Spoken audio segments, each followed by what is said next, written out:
Hi again. You asked how we plumbed our hidden under the sink shower drawer, and I'm gonna tell you.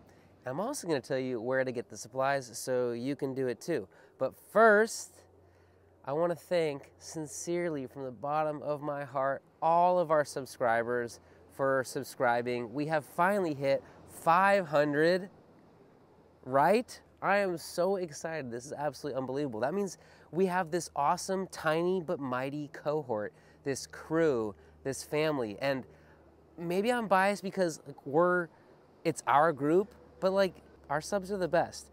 Anyways, thank you all. I'm super excited. And to celebrate this, we are sending postcards to any subscriber who wants one. So if you'd like a postcard from us, Con and Al, please email us right here or leave your address in the comments if you want to put your address out there. Email us, we will get the email, we will send you a postcard, and we are so stoked to do that because we really care about you.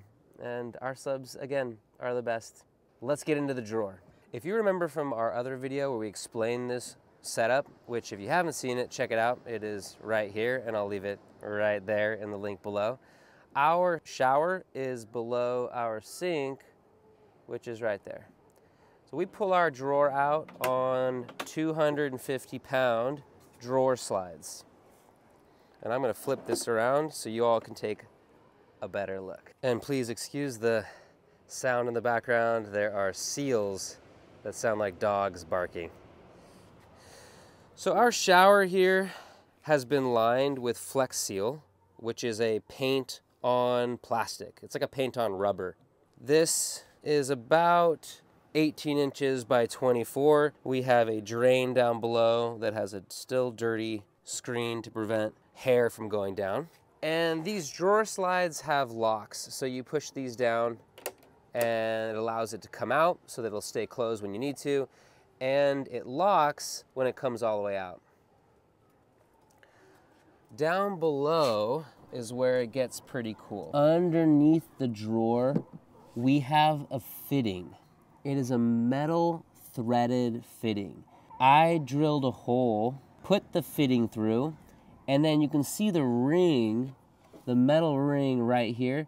This spins on this thread so that it squeezes on the wood and locks it in place.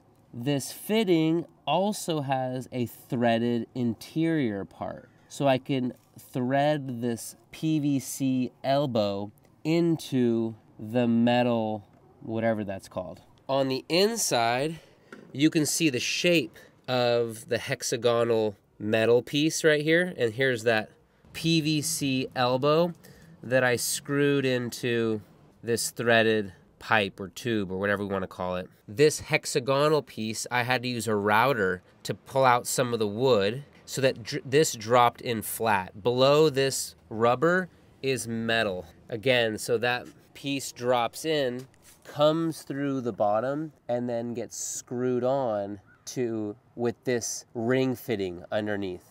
And then this elbow screwed in to the center interior of that. I got those pieces from Home Depot. Oh, I got the elbow from Home Depot, and then this metal piece off of Amazon, and I will put the link down below. This rubber tube, this part is like the magic right here. We wanted to use a hose for this, but the hose would kink over time and not be flexible enough. So we picked up this thick rubber tube, which was made out of this silicone that is like surgical silicone, the same stuff they use in hospitals. We got this from MasterCar. I'll leave that in the description below, and I'll show you here on video where we ordered that online.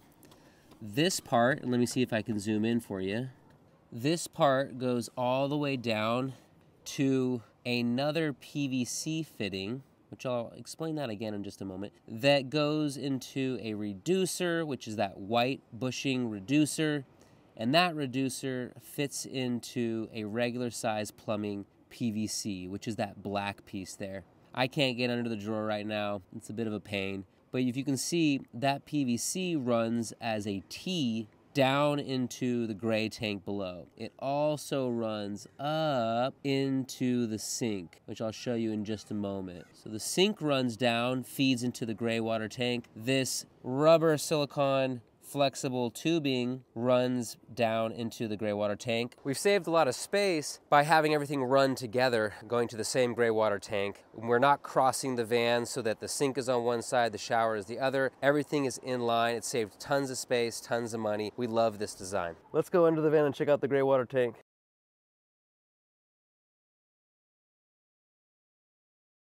The gray water tank is built in this cage, and if you'd like to see a video on how I designed this and how we ordered this custom gray water tank, let me know in the comments and I'll make a video on that. But back to this, you'll notice that the PVC runs below the floor into, and I forget the name of this, so I'll put this up afterward, into that white apparatus to prevent the smell from coming up from the gray water tank. That goes into, screws into this black PVC, and that PVC is just connected to a couple elbows, and that goes into the gray water tank, the black PVC elbows. So it's really coming straight down from the sink, almost straight down to the gray water tank, and then the shower, it comes from the side via that rubber hose. And then we have a ball valve, that blue thing there, this metal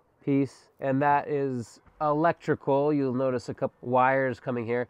That gray water ball valve is controlled by this switch. So we flip this on and off to drop gray water when we're able to. Let's take a look under the sink. All right, we have a full-size sink, like we mentioned before, and tees off immediately